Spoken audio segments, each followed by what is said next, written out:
Hey, what's going on, guys? It's Zach with the Firefly Remedy, and today I'm going to be showing you guys how you can get the Chrome Camo for yourself in Call of Duty WW2. So first off, here are some of the classes that I would have been using while I was going for the camo.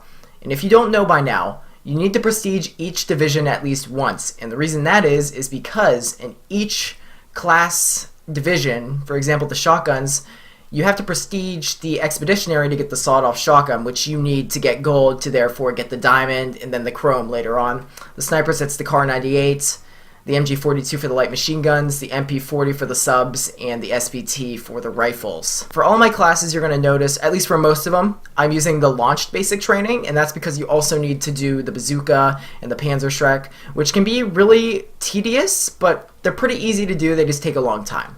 Also down here, the pistols, whenever I was doing the camo, what I did, I had launched on every single one of my classes until I finished the launchers, and I recommend doing that, just get them out of the way. Because the pistols, they can be annoying, but if you just grind it out, you can get them done in one night, which is what I did. I just played for like 5 hours straight, and I got all the pistols done.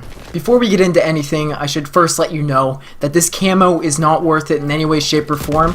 If you choose to go for this like I did, you are a complete psychopath, and you are going to hate your life, so let's put it that way.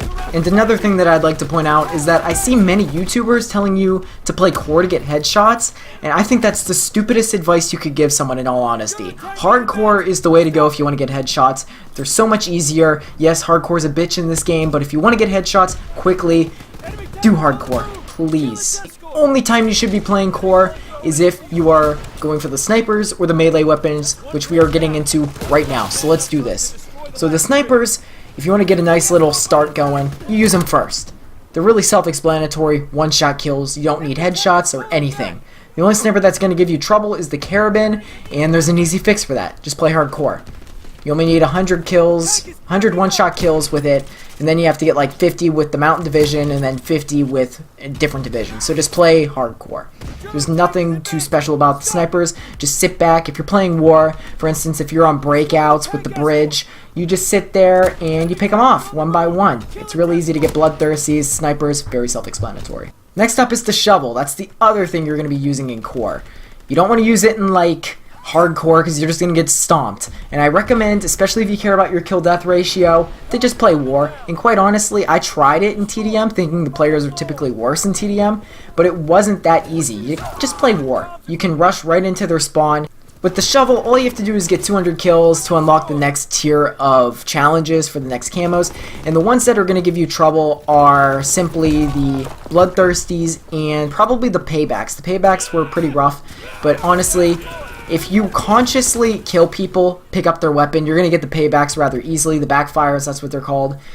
But the bloodthirsties, there are some systems that can help you. So basically what I did, whenever I was going for the bloodthirsties, I would just play like normal and get like 2 easy kills, and if I was still alive, then I'd start playing really conservatively. You're going to die on a 4 streak a million times while going for this, and it's going to be really frustrating, but I'm telling you, you will get it. You just have to run around like mad. Next up are the submachine guns, and this is when you're going to have to start going for the headshots. Now, headshots can be pretty tricky, but they're also really self-explanatory, and whenever you've been going for headshots just constantly, like I was trying to get this camo, it becomes like second nature to you. Like you automatically aim at the head. It's like you have an aimbot. Now yes, you're gonna die a lot, but that's just what you gotta do. And the reason why these gameplays suck right now and why I'm showing you me dying a lot is to show how relentless you have to be. Because you're gonna get frustrated. But if you just sit there and just keep spawning in, keep running out there, you will get it quicker than you could ever imagine. And if you've ever gone for Dark Matter in Black Ops 3, or the solar camo in Infinite Warfare, I think that's what it was called, Dark Sky, something like that, you will know that it's a grind, but I got Dark Matter in Black Ops 3, and I gotta say, this was a lot tougher. It took me a lot longer, but you can get it. The submachine guns weren't so bad. I'd say getting headshots were the worst for the assault rifles. I know I've given you a lot of tips that are pretty self-explanatory, but the assault rifles are where it can get pretty tricky because you have all the single shots, and like I said previously, please stay in hardcore. It's so much easier because the SVT, in my opinion, was the hardest weapon in the assault rifle tier to do. And you're going to want to sit in corners, you're going to want to camp, because enemies will run past you and then you just aim right at their head. And if you are aware of where the enemies are spawning, you could even get into a god lobby where everyone's just a bunch of noobs. Luckily, when I was doing this, it was Christmas noob time, and everything just kind of came together, and I was able to just crank them out. The pistols are also very self-explanatory. You just want to kind of run around, but at the same time, if you've got them pinned back in a spawn, you want to pick a corner and just kind of like wait for them to run by, and that's when you can just take them out one by one. It's really easy once you get like a good system going. At first I was really like, oh my gosh, this is gonna take me forever, but it really wasn't that bad once I got used to it. The shotguns were also really easy, just one shot kills, nothing too crazy. They were pretty quick to do, so I'm not gonna say much for that. I thought the toggle action was one of the best. Point to hawk was the best map to do this on. And here's another tip I have: do not just go for one particular weapon. For instance, don't just use a shotgun until you get it gold, because you could end up on point to hawk and then you can go straight to Gustav Cannon. Don't be that guy that uses a shotgun on Gustav Cannon.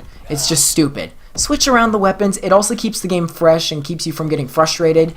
And I didn't get diamond right away for like one thing, but because I was using so many different classes and different weapons, at the very end I just got them all at once pretty much. It was such a satisfying feeling. But it's so much easier on yourself if you use weapons based on the map that you're playing on. For instance, if you're on point to hawk, like I said, use a shotgun. If you're on Gustav Cannon, use something like an AR or even a sub. Honestly, Gustav Cannon is kind of interesting because you can really flank around these enemies. And that's another tip I want to get into in 1 second.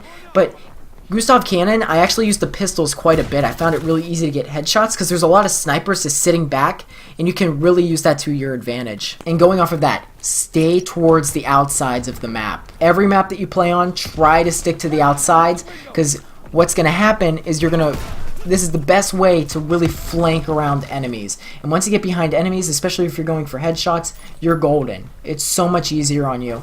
And once again, this is just a grind, man. The launchers are also pretty self-explanatory. A little tip, by the way, when I was going for the launchers, the bazooka was really easy. It took a while. It takes a while to shoot down 100 things. I noticed I could not hit anything with the Panzerschreck. The Panzerschreck was just terrible. But what I realized was the Panzerschreck shoots so much faster than the bazooka. So when you lead your shot with the bazooka, you can't do the same with the Panzerschreck to actually shoot something down. You have to literally aim right at it to take it down, if that makes any sense. And hopefully that kind of helped you guys out. You have to just have this mentality that it's going to be over soon, even if it isn't, but you'll get it done, and that's what I did.